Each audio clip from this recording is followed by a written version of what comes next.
Today, first of all, we're going to talk about distillation. Okay, distillation لو أنا عندي solution soluble salt in water, okay? أو soluble salt in a solvent. A solid that dissolves in a solvent. And I need the solvent. مش عايزة السوليد، أنا عايزة مين؟ الsolvent. For example, I have salt solution, salt and water, and I want that water. هعمل إيه؟ هعمل distillation. بعمل إيه في الديستليشن؟ This is called distillation. زي قلت فكرة الفلتريشن. في الفلتريشن what is collected is called the filtrate. What goes through the filter funnel down is called the filter.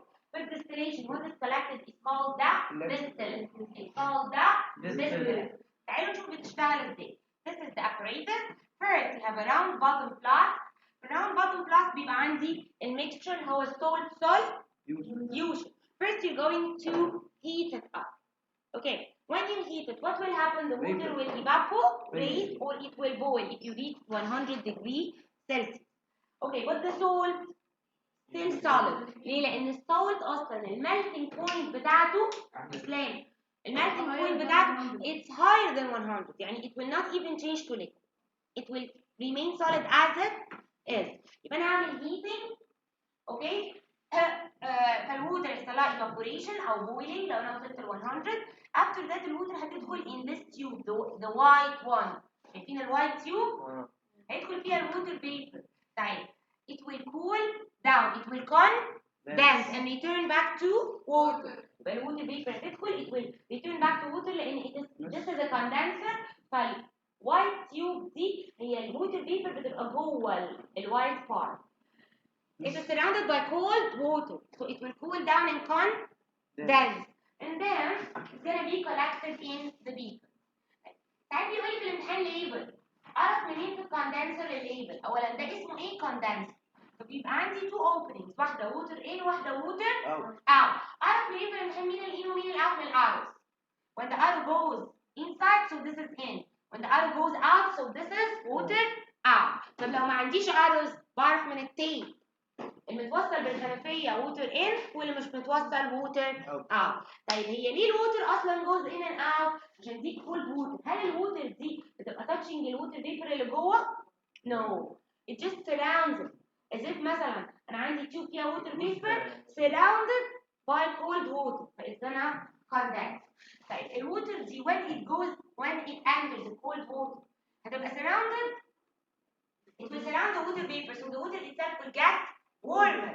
So I have to get rid of it and replace it with another source of cold water. So you continuously supply with cold water because as the cold water enters, it warms up in the water vapor and you get rid of it and replace it with more cold water. عشان تبدأ تعمل condensation. That's why there is in and out. عشان يبقى على طول في continuous supply of cold water. What are the three processes you did here? Evaporation, condensation, collection. Evaporation, condensation, and collection. You collected what?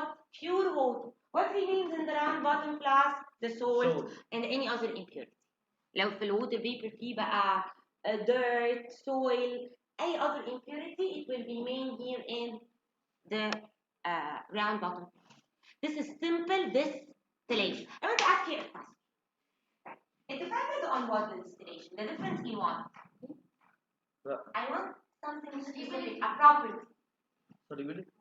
Is it solubility? You were depending here on what? It's which temperature? The boiling point.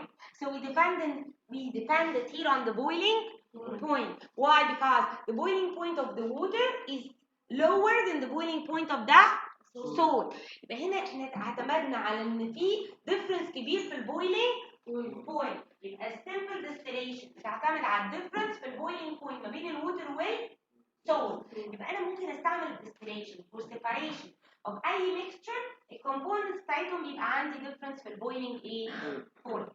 What boils first will be collected and what boils second will remain in the flask. If I told you that you have a mixture of alcohol and water, I will give you the two boiling points. The alcohol is 78 degrees Celsius and the water boiling point is 100. Can you separate water and alcohol using this? separate water and alcohol using this apparatus? Yes, why not? When you're going to heat here, I'm going to heat first until the temperature is 78. Okay, so what will happen? And then condense and collect here. Will here I have a pure alcohol? So can this method? Yes, I want to listen to him. Excellent, excellent. This cannot be used to separate water and alcohol. ليه بقى؟ لأن البويلينج بوينت الديفرنس في البويلينج بوينت is very small. ايه اللي بيحصل؟ I will heat here the mixture until the temperature is 78. When the temperature is 78, the alcohol will boil. بس why the alcohol boil? Some water also will evaporate قبل ما توصل للبويلينج بوينت. طب فيبقى عندي both vapors of alcohol and water. And what will enter the condenser? البويلينج vapors بتاعت الالكحول والايفابوريتنج vapors بتاعت الووتر لان الووتر can evaporate, some water can evaporate before the boiling point. So this method will not be accurate. What you're going to collect here, it's not going to be pure alcohol. It's going to be alcohol with some water. So as Anna said, I cannot use simple distillation to separate alcohol and water. لازم في simple distillation عشان افرق الميكستشر لازم يبقى الديفرنس في البويلينج بوينت يبقى ايه؟ very large. يبقى انا عندي big difference في البويلينج بوينت. زي الفرق بين السولت والووتر. السولت البويلينج بوينت بتاعتها 1000 وشويه عمرها ما يحصل لها evaporation دي حتى it will not melt at 100.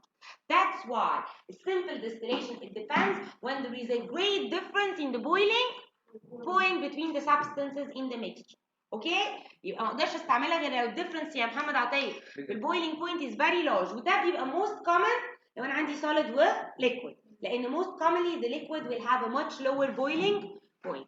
What to do if you have water and alcohol؟ هي انبوبه واحده زياده وهغير الجهاز ويبقى اسمه بدل simple distillation هيبقى اسمه fractional distillation.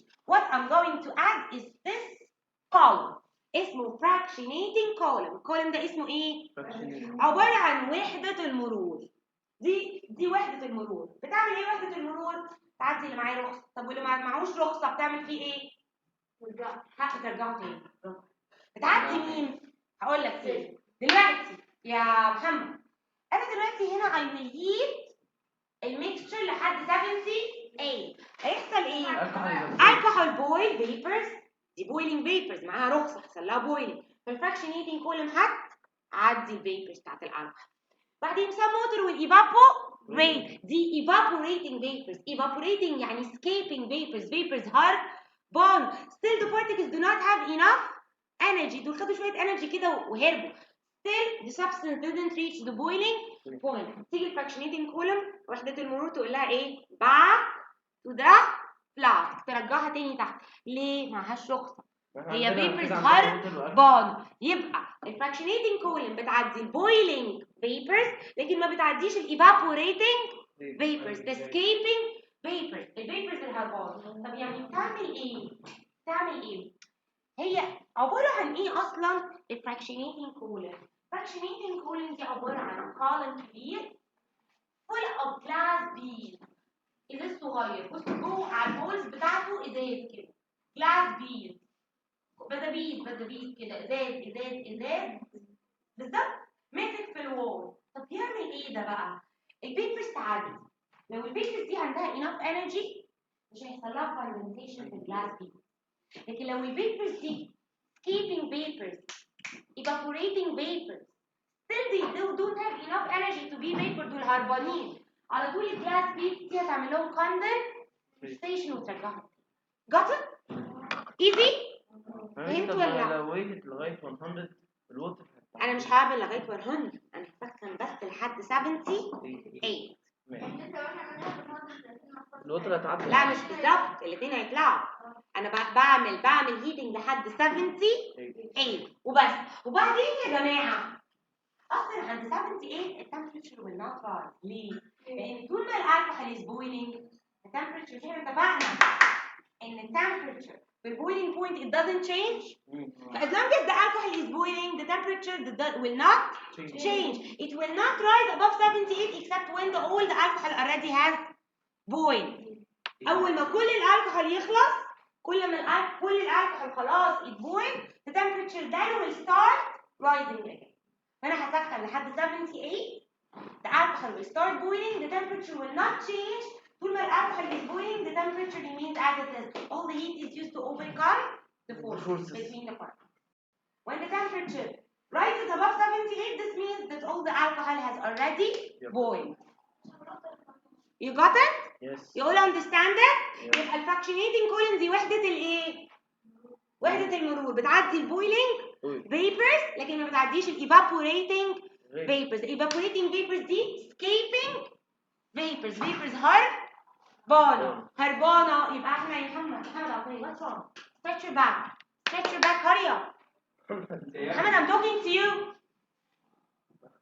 The same.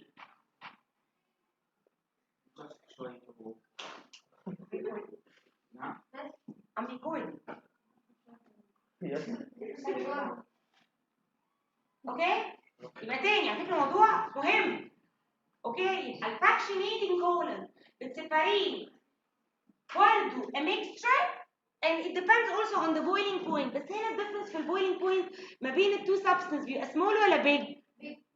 78 و 100 small. عشان كده غالبا most of the time fractional distillation is used to separate a mixture of liquids لان غالبا الديفرنس في البويلينج بوينت هيبقى small. لكن في the simple distillation you separate mixture of solid and liquid solution because the difference في boiling point هيبقى large. So another question, can you separate salt and water using this apparatus? Yes. Of course, yes, but it's more expensive. Why will I use another ليه احط فيه extra piece ملهاش لازمه. ايوه it wastes time. it wastes time. ليه افضل مستنيه 100 ما هناك من عند 90 هيبتدي يحصل اصلا evaporation. ف it's waste of time and money and effort. The simple distillation is much easier. Okay? This one can separate salt and water. Of course, it will. The water will evaporate and be collected while the salt will remain down. Is this clear?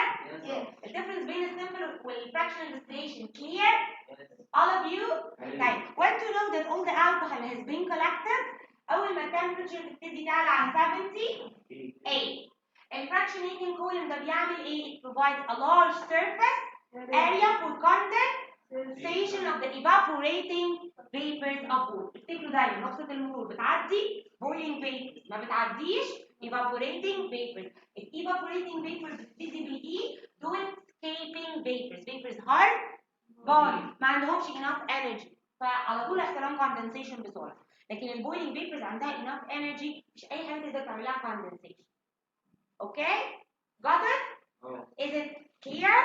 السمبل والفراكشنال ديستليشن الاثنين بيعتمدوا على الديفرنس في البويلينج بوينت. لو الديفرنس قليل بستعمل فراكشن، لو الديفرنس كبير بستعمل سمبل ديستليشن. اوكي؟ غالبا الديفرنس الكبير if you have solid and liquid، الديفرنس قليل لو عندي two liquids. طب هنا انا استعملت الووتر والالكحول دول miscible ولا immiscible liquid؟ miscible. ليه؟ miscible قلنا قبل كده miscible liquid يعني when the two liquids dissolve into each other they appear as if they are only one substance. إذا بصيت على الالكحول اللي قدامنا هحس إنه just it appears as if it's water. miscible ده الفورم ليه؟ بالظبط. هيحمي. طب لو أنا عندي two immiscible liquid immiscible بيكون ليه زي water and oil how to separate it؟ بالدنس using an apparatus called a separating funnel. A separating محمد عطية stand up for sometimes stand up at the bar. تعالوا نرسم the separating funnel on the board together. Here is the separating funnel.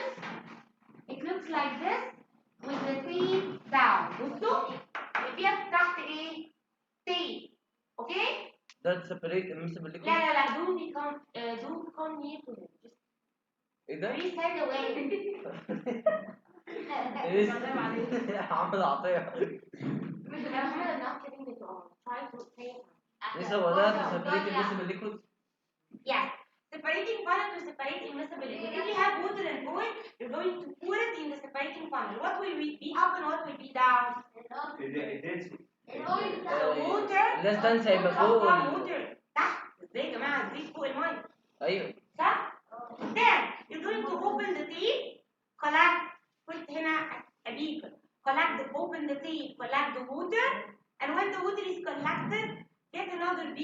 This is collect accurate. the oil. This is not accurate because while you're opening the tape you may get شوية oil تنزل. some oil. So how to make it accurate, please?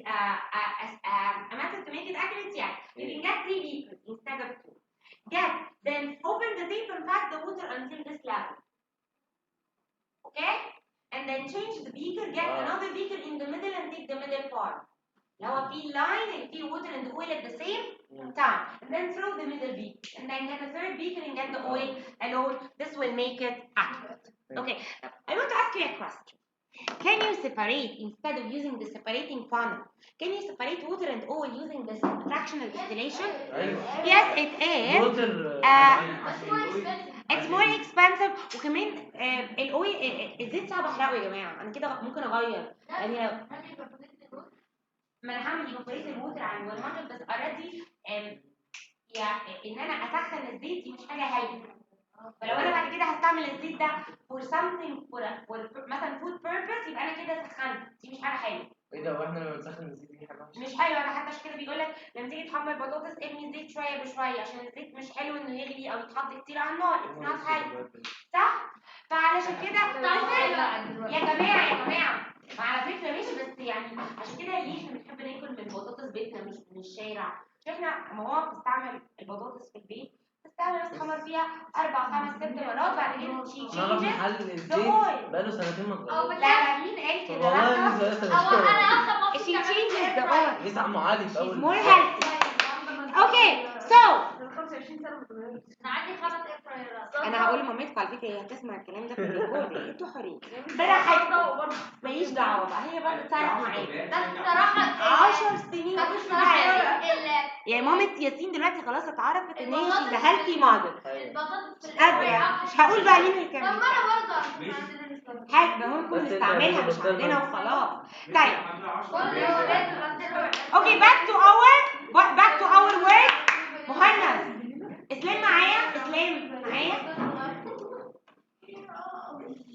So again back. This is easier to separate water and oil. Also it can be made accurate by getting 3 beakers وبس هنوي شويه في النص خلاص no problem. Is this clear? Yes. آخر طريقة الكروماتوجرافي. It's the easiest and most طيب لو ما كانش فيه في الهوم الكروماتوجرافي انا مش حاطه البيجز ورا بعض. ايوه بس انا مش حاطه سؤال على الكروماتوجرافي في الهوم.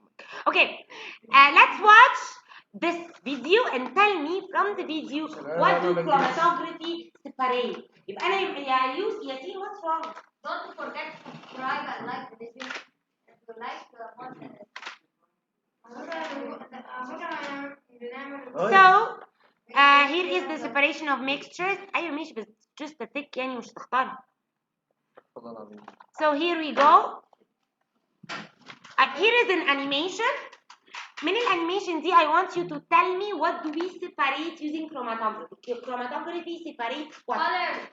So would you please watch the video first? Watch the video first. بظهر ايدي.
Colors.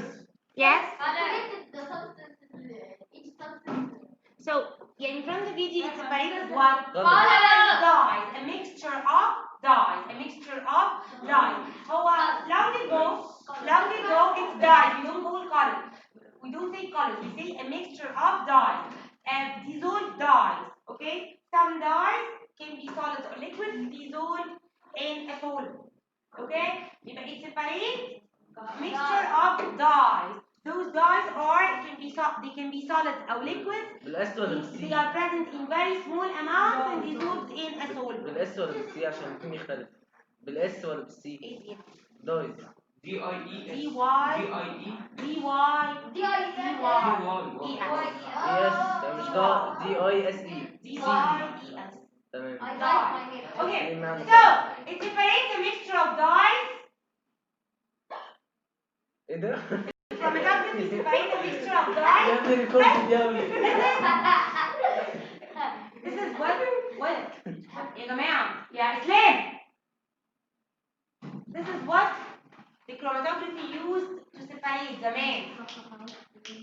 لكن دلوقتي they can also separate other substances مش بس dyes. And after separation, if the substances are not colored, they just spray a color agent at the end, but they can separate any colorless substance عادي وفي الآخر بيرشوها to be able to see the substance. Okay? I will tell you ازاي. طيب تعالوا بقى نشوف how to make chromatography using another video. It's very interesting. فيلا نشوف عشان بعد كده هنشوف ازاي بيستعملوا chromatography in crime analysis. مين؟ معلش. So, yes, I know. Our topic for today is chromatography.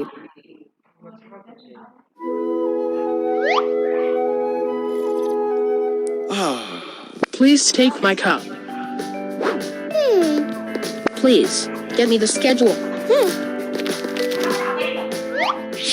Does black ink consist of only black color or any other color as well?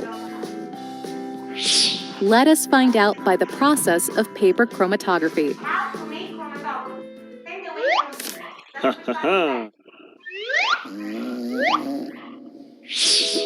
Chromatography is a technique of separating two or more dissolved solids, which are present in a solution in very small quantities. Wake up. Wake up. Please come here. Yes. Please, wake him up.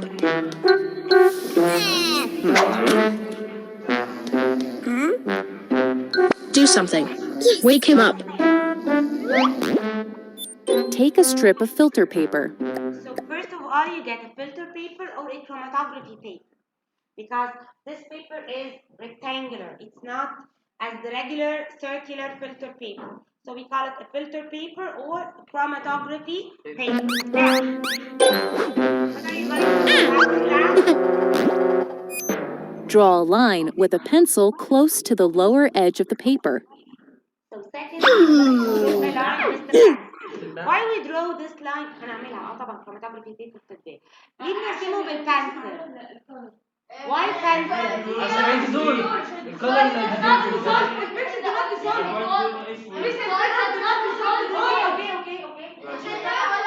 Excuse me. Yes. مش exact answer. Any other answer? No. Yes. No.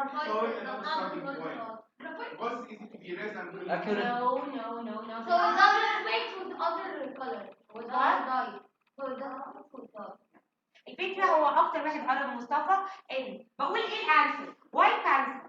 بص بكتبها إزاي في الامتحان. Because pencil is made up of graphite which is insoluble in all the solvents مش بس water. الجرافايت ما بيدوبش في أي solvent. So it will not get separated with the sample. الجرافايت البنسل made of graphite. It is insoluble in all the solvents ما بيدوبش في ولا solvent, so it will not separate with the sample. مش هيحصل له separation هيفضل زي ما هو في نفس مكانه. Will not separate with the sample. بكتب 3 كلمات في الامتحان. أول حاجة it's made up of graphite. It's insoluble in all the solvents مش بس الwater, so it will not get separated with the sample. Okay? 3 sentences. No response.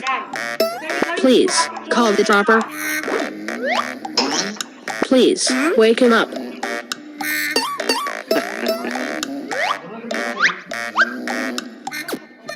Going to get some ink.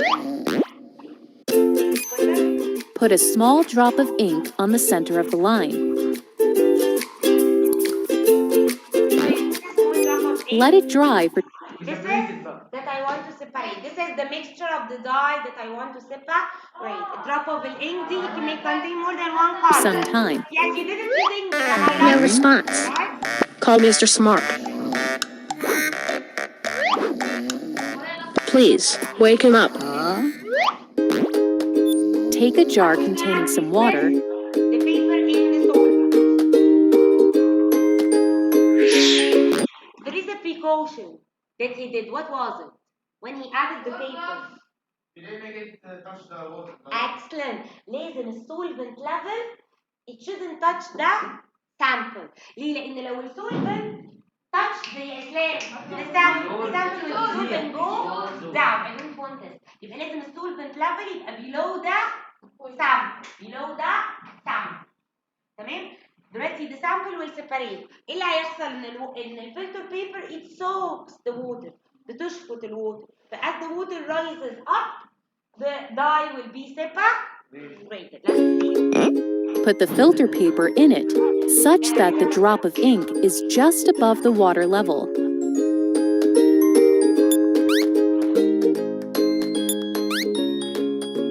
Look. The water level is below. No response. After some time, the water starts gradually rising up by capillary action.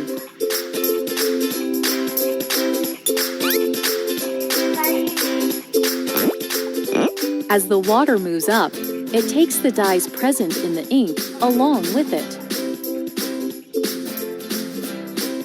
Look, it is separated into different colors. Look, you have yellow, pink, and purple. Okay, yellow, pink, and purple. Okay, what will go up هنا؟ مين most soluble ومين least? Yellow, red, purple. مين least soluble? اليالو. والmost soluble الpurple. The more the dye is soluble in water, the faster it will go with the water and the higher level it will reach. Okay, so the more the soluble the color or the dye, the higher the level it will go up with the solvent. Okay? It will travel with the solvent faster because it's more soluble. Is this clear? يبقى ايه البريكوشنز اللي عملتها؟ chromatography paper. أول حاجة chromatography paper. اوكي أول حاجة ممكن تقولوا معايا أول حاجة جبنا ايه؟ chromatography paper أو filter paper. Then you draw a line using a pencil. Why pencil? Because it's made up of graphite, which is soluble in all the solvents. It's made of graphite. It's insoluble in all solvents, so it will not get separated with the sample. بصوا لما السامبل اتحركت separated. هل الجرافايت كان separated معاها؟ Because it's insoluble. Then you put the sample. You put the drop of that sample. Take that drop of the mix. Then you get a beaker or a petri dish and add the solvent. And the solvent level has to be below the sample. بسميها sample. اوكي حاجه بقى مهمه قوي بتجيلي في الامتحان كتير. ساعات يقول لكم ارسموا لي اللاين بتاع السامبل. في ناس جميله قوي بتعمل ايه بقى؟ غلطه، يعني غلطه شائعه. هو خلاص عرف من التيتشر ان السولفنت ليفل لازم يبقى اقل من السامبل ايه ليفل. فيرسم لي السولفنت ليفل كده تحت الفلتر بيبر اصلا. هو لازم يبقى on the filter paper and below the sample. لازم السولفنت لازم يبقى touching الفلتر بيبر. ليه؟ عشان الفلتر بيبر when the solvent touches it, it soaks it up, but it can go up with it. فما ينفعش احطه تحت الفلتر بيبر. اوكي؟ يبقى لازم يبقى تحت السامبل بس still on the filter ايه؟ paper. Is this clear؟ وبرسمه بالمسطره مش بالهاند. هو كده برسمه كده باي رول. Then the water will go up separating the mixture of dye. هي حاجه اسمها capillarity action. الفلتر بيبر نفسها بتسوق الووتر بتابزورب الووتر. فالووتر جوز اب. الفلتر بيبر نفسها ليه انا استعملت فلتر بيبر او كروماتوجرافي بيبر؟ لان هما they soak they absorb the water. that's why the water goes up. ما هي لو في ووتر برضه لا، ما هي الووتر بتدريب from it عشان الجرافيتي. لكن كده برضه it soaks it. هي برضه بتبقى فيها ميه. اوكي اتفضل اتفضل. خلاص تمام كده. and then the dye will be separated للكالرز اللي كانوا فيها، مثلا كده وكده وكده. okay the most soluble dye will be on the highest level. والليست في الحاله دي الموست soluble مش اليالو. في الحاله دي yes الموست soluble هي اللي هترافل faster and will go higher with the solvent لانها دايبه حلو فهتمشي بسرعه مع السولفنت فايت will go to a higher level. طب لو انا عندي one of the dyes insoluble ده هيحصل لها ايه؟ هتفضل زي ما هي on the base line. if a dye is insoluble it will remain on the pencil line زي ما البنسل insoluble it's not separated. if one of the colors are insoluble it will remain on the line. اللاين ده اسمه ايه؟ origin or the base line. call it the base line اللي احنا بنرسمه اللي هو made of graphite. it's called the base line that we draw it using a pencil. مهم قوي البنسل بتصير في كل الامتحانات. why pencil? because it's made up of graphite which is insoluble in all solvents so it will not separate with the sound. على فكره لو كتبت it's made of graphite so it's insoluble in all the solvents لو وقفت كده هتاخد الدرجه. احسن تقول so it will not get separated with the sample. no لا دلوقتي As the water rises up, we see different colors on paper. These are the different dyes present in the ink. Different dyes have different solubility levels and travel at different speeds as the water rises up. As a result, we see different colored strips at different heights, and the dyes get separated. sorry excuse me guys. Hence, paper chromatography is used to separate the different colors in a dye. Anas, you with me?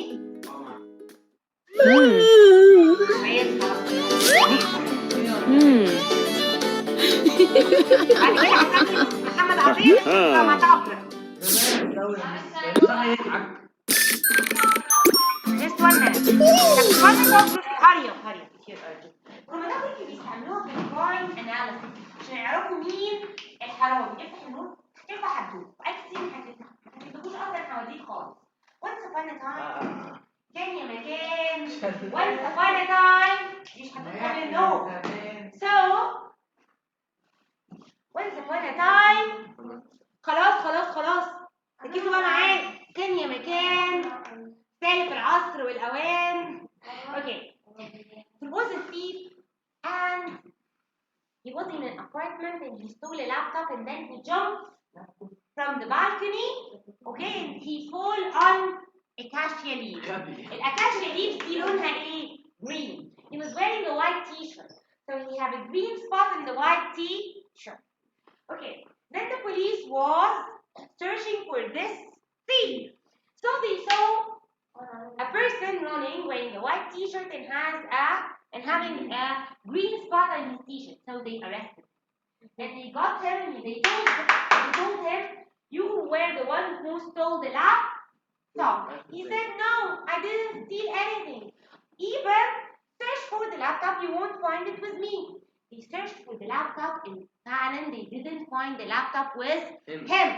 As although they still suspected that he was the person who stole the laptop because he has a green spot on his t-shirt. and the person who stole the laptop fall on acacia leaves. so they told him, okay, where did this green spot came from? he told them, well, I was playing football with my friends, so I fell on grass, not acacia.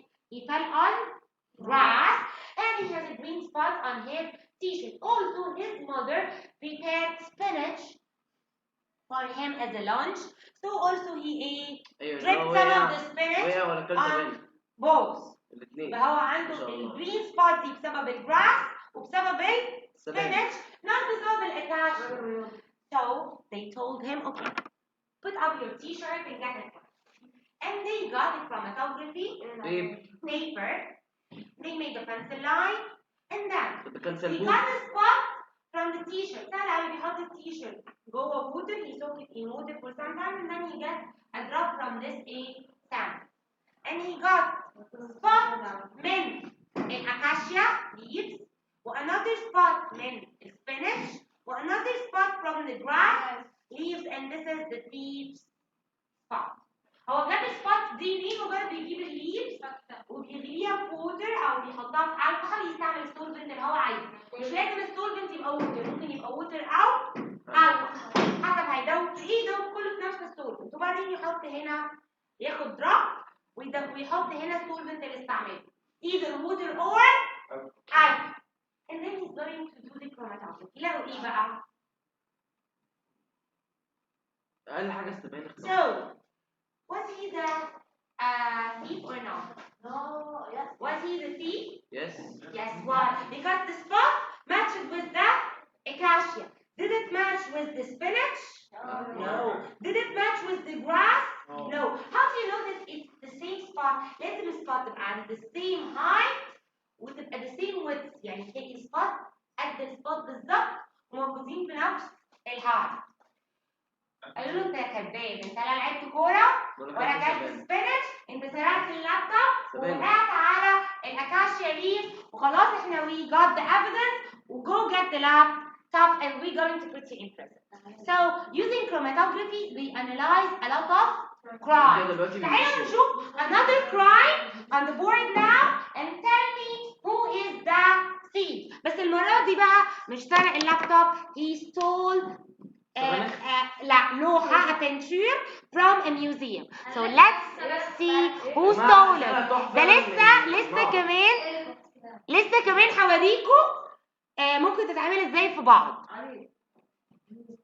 حلوة الحدوتة ولا بايخة ولا ملتوتة؟ حلوة بس انا ما بحبش السبانخ فما عجبتنيش. Okay. So here is the person. Again. So as we saw, what happened? Someone entered the museum at night and he stole the original picture and replaced it with a fake one. He replaced it with a fake, yes please, one. And then هو برضه دايما حرامي مش ذكي. He entered from the window, so he left. He was polishing his shoes قبل ما رايح يسرق ونش جزمته قبل ما يروح. So what happened? Yes, بالpolish. So he left a trace of the polish on the window. A trace of the polish was left on the window. The shoe polish. So they suspected 4 persons because these 4 persons are the employees who work in the museum. So that was the polish that was found on the window, and they got the 4 shoes of those 4 persons and they did chromatography. They took a sample from their shoe and they did chromatography. Who stole? C. Okay. If you say in the exam C, it's gonna consider wrong. لازم أقول اسمه. أنا قلت لكم إيه? What was my question? What my question? Dr. George. What was my question? Who stole it? So who? Dr. George. ما ينفعش تقولي polish C. أنا بقول لك مين اللي سرق؟ ما تقوليش ونيش number C. أنا بقول لك مين؟ يبقى لازم تشوف polish C ده. It belongs to whom? So you're going to say Dr. George. Okay? So who stole it? It's Dr. George. ليه؟ لأن it's exactly the same. مش بس the same colors. لا, same colors in the same place and the same width. Got it? Yes. So Dr. Shuwas, who is the murderer. طب آخر واحدة. أحمد حسين جه الصبح في الكلاس. أنا؟ لقى on his desk a note that tells you give me your give me your اسمه ايه البوكس اللي بتاعته ايه؟ لانش بوكس مين بتاعته ايه؟ لانش بوكس مش هديه لحد. Xbox, yes. Give me your Xbox or I will kill you. يا أنا. If I can notice that. So give me your Xbox or I will kill you. So فكر كده مين البيت اللي يا ابني ارفع الكمامة. اسلام. ايه مش ايه؟ he thought مين اللي هيكون كتب؟ قال اكيد هو مفيش غيرهم، مصطفى هشام سجلت وعلي. هما الثلاثه دول واحد منهم اكيد. خلاص بليز. دول في اوكي القلب. احمد واحد منهم اكيد اللي ايه سرق انا لسه جاي. اللي كتب النوت دي. انا مش ههدى غير لما اعرف محمد ايه. ممكن اكمل شرح وما اكملش الحواديت. انا مش ههدى غير لما اعرف مين اللي كتب لي النوت ايه. فعمل ايه بقى؟ جيب يا لا والله مش باين. Mr. Chromatography, wake up. So, he's going to get the pens of each one, okay, and the notes, and he's going to do for the 4 papers chromatography, and he's going to compare the papers and see who stole or who wrote the note. Let's see a video of this to see who wrote this note. Yalla, let's see who wrote the note.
انا شايفه بينك، انا شايفه الالوان بتاعت سي بينك وازرق ويعني.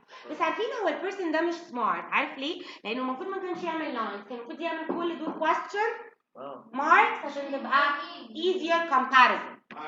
كان احسن، كان عام بالظبط it will be more easy for him so he knows.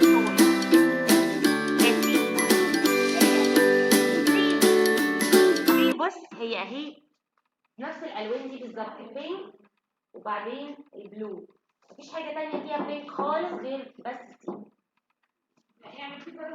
هو مصطفى بس مش نفس الدرجه دي، هي نفس دي. عشان كده بقول لك it was that different with question mark.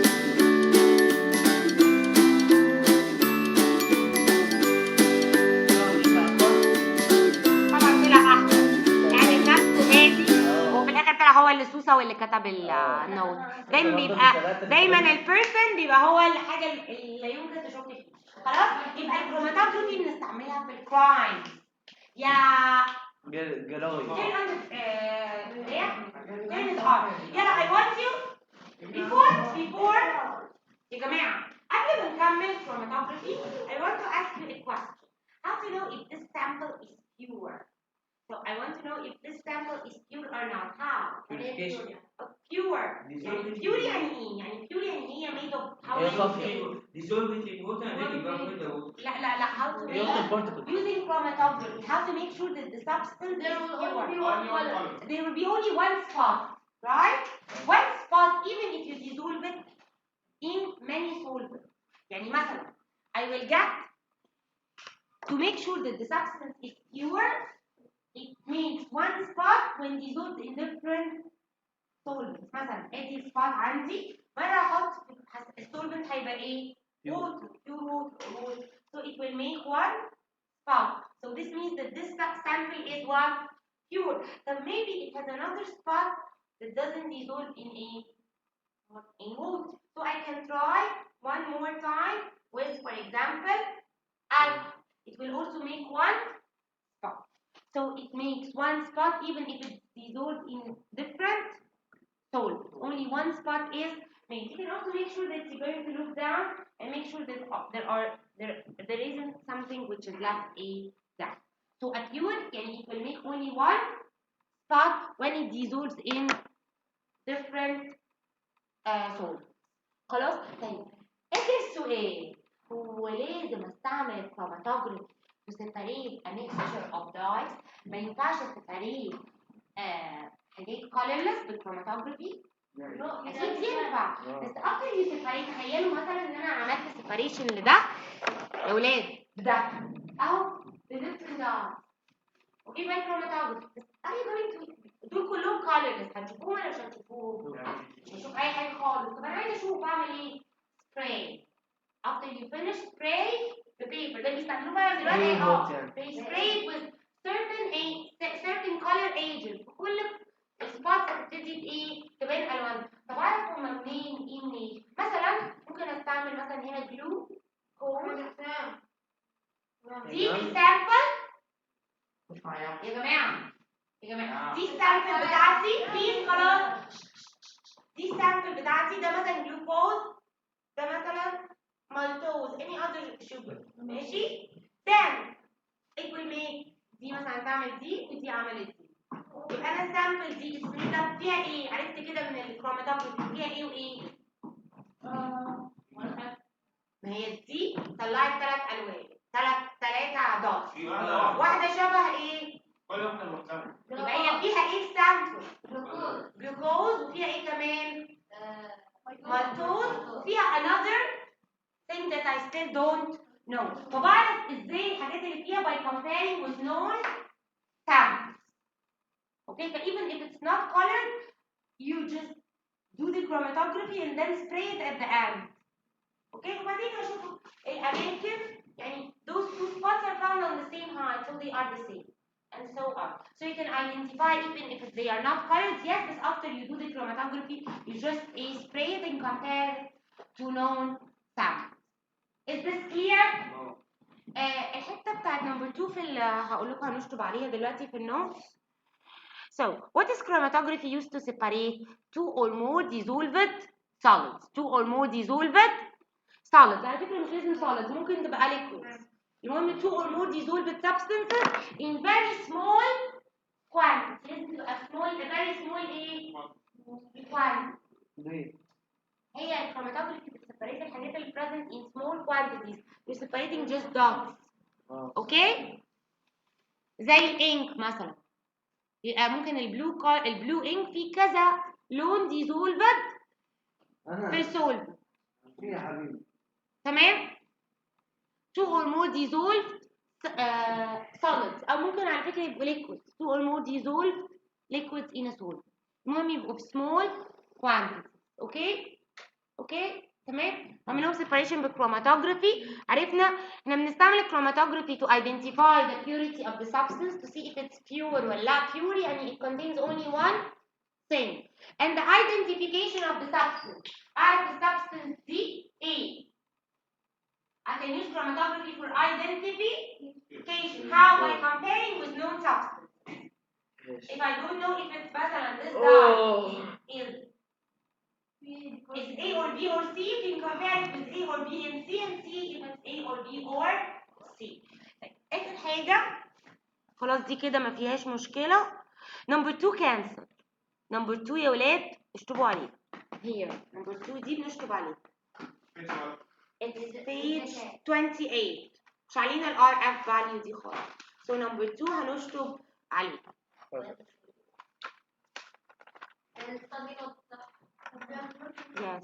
Yes. How to do we set up a chromatograph?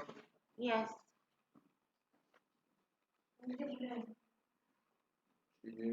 Page 28 number 2 ايه ده؟ انا بقول نمبر 2. ايه اللي انت شاطبه ده كله؟ يا نهار اسود. انا قلت نمبر 2 في البوكس اللي تحت. واتس رونج؟ سوري يا مس. يس يا جماعه ده بس دي وبعمل كده. ايه اللي انتوا عاملينه ده؟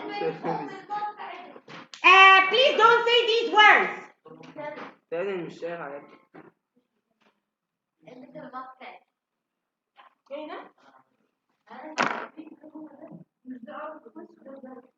خلاص تمام. يا جماعه نمبر 2 just number 2 in the box. اهي اهي اهي only 2 اهي.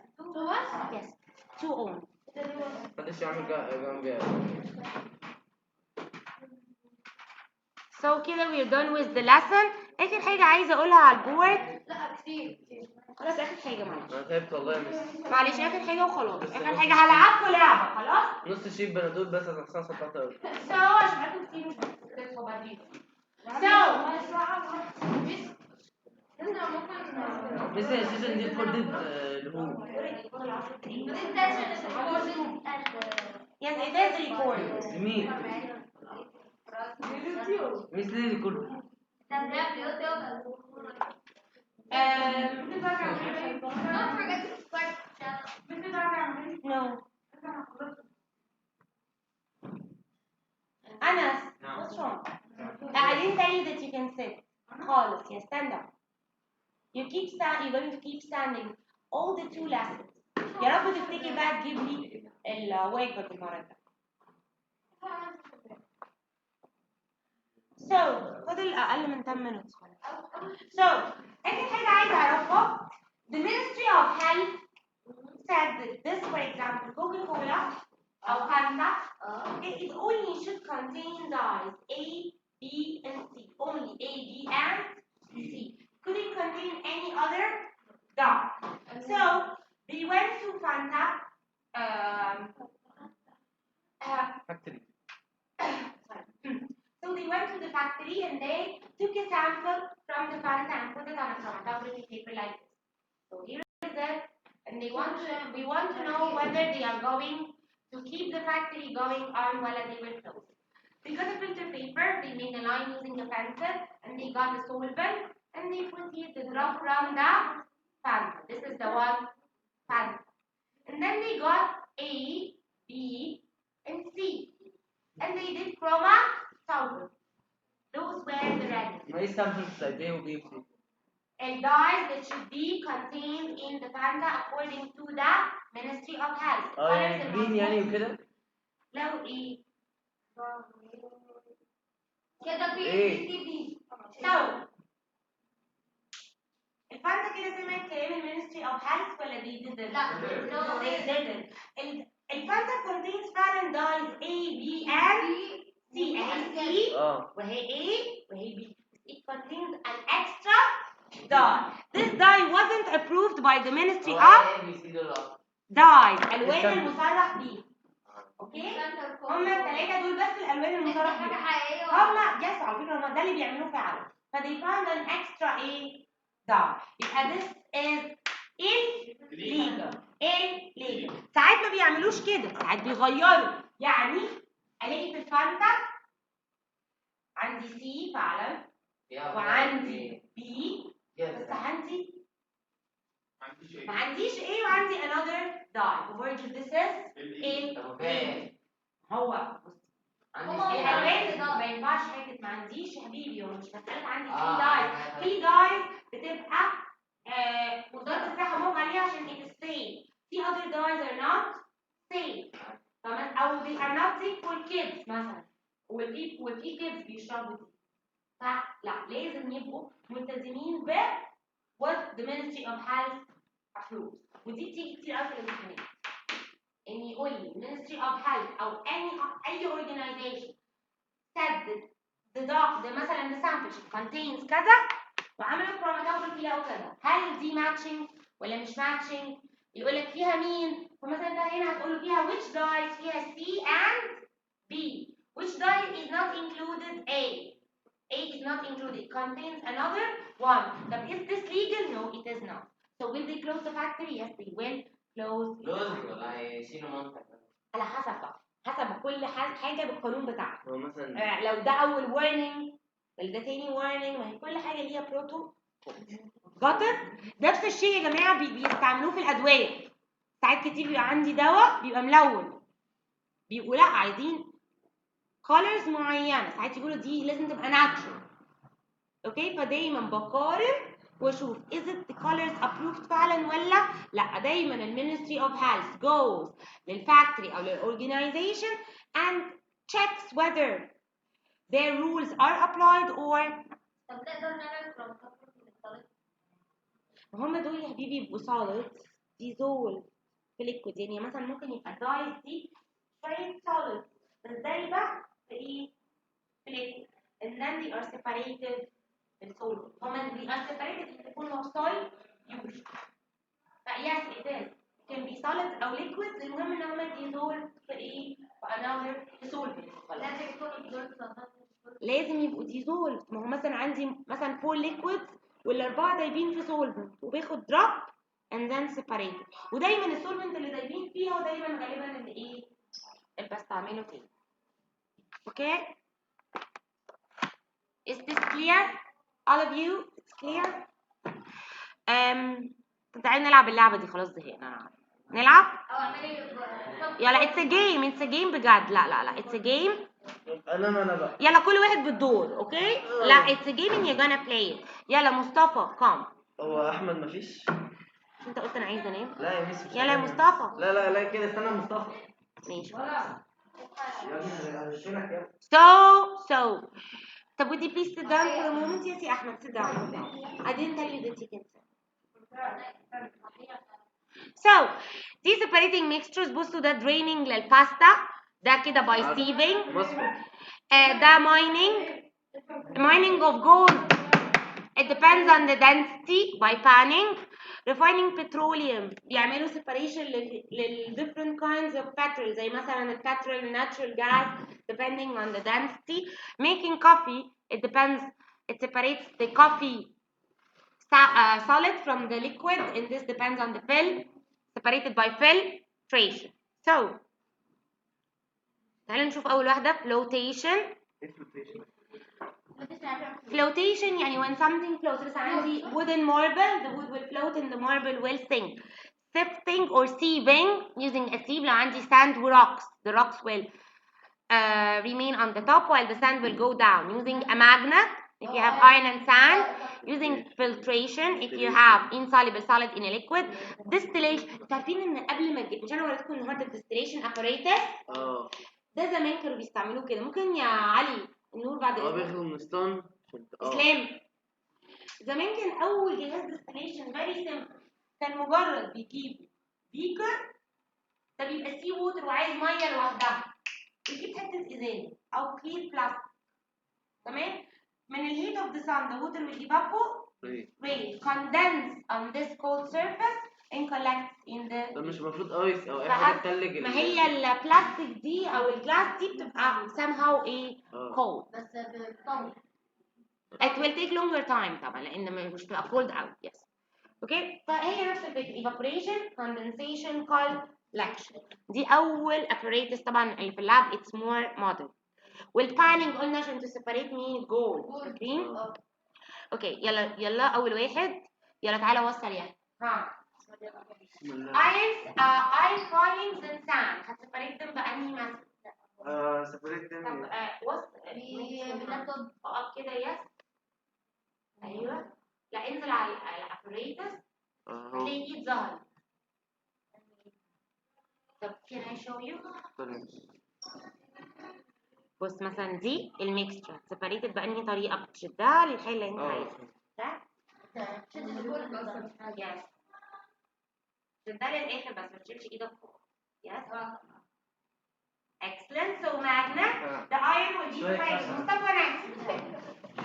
Wood blocks and glass marbles. So how are you going to separate? By what? اقف على الصورة عشان تبان الإيد. Yes. Excellent. By flotation. The wood will float and the marble will sink. Okay. أحمد هاني يلا. Yes. Next. Salt water. محمد عطية. So I want to get the water alone and the salt alone. يعني مش فاهم. لا ثانية واحدة الحين بقى. انزل لا بس اكتر لحد ما الايد تبين لي. خلاص الوقت خلص يا مس. لا على الصورة. يس. اعملها بوينت. يس.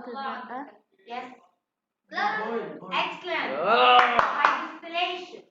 The water will evaporate, condense and collect, with salt will remain in the pan. يلا يا لكن احنا احمد. ممكن نعملها Stones and sand. فلتريشن. الصوت ديزول. سوري. Yes, sand is عندنا sand stones وصوت and sand. بصوا كنت بلعب اللعبة دي مع كلاس تاني، كان اللي ما بتعجبوش بياخد اللي وراه يعني مش لازم. يس. دوس عليها بقى، دوس كليك وامشي. محتاجة رجالة الحاجات دي معلش. كليك فين؟ محتاجة عصب دي. ده كليك ده. خليك ده خليه بقى. يس. ليه دي هتسيبريتد بايه الساند والستون؟ ليه؟ الساند والستون عندي سي مصفى اهي. بس لا بقول لك كده. ايوه مش بالايدين كده نطلع الطوب. لا يا زكي الايدين. Yes.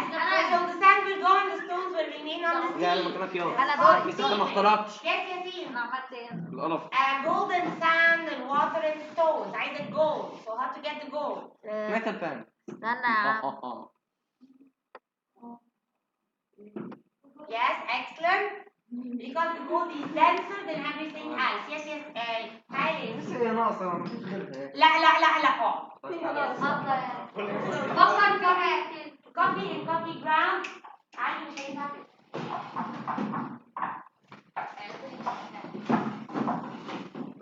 Yes, so by filtration, the copy ground وحش يا will ياسين remain, the وحش. filter will go down. التوصيلة ما كانتش عجباني. Next. ايه ده؟ لا حلو. فاضل واحد. طب قولوا لي بسرعة. You could separate wood chips and glass marbles by putting the mixture in a bucket of water, and then you can skip the wood chips on the surface. This method works because of what? لو الشيبس فوق. أيوة ليه؟ Because what? More it's عندي 4 choices. Wood is denser than glass. Glass dissolves in water. Wood is less dense than. wood is less dense. This is the answer. Excellent. Next. حلو واحدة ايه ده؟ غلط. ايه ده؟ What is this? This is the water you missed. What is more than correct? Next. You're going to separate this is called what? Excellent.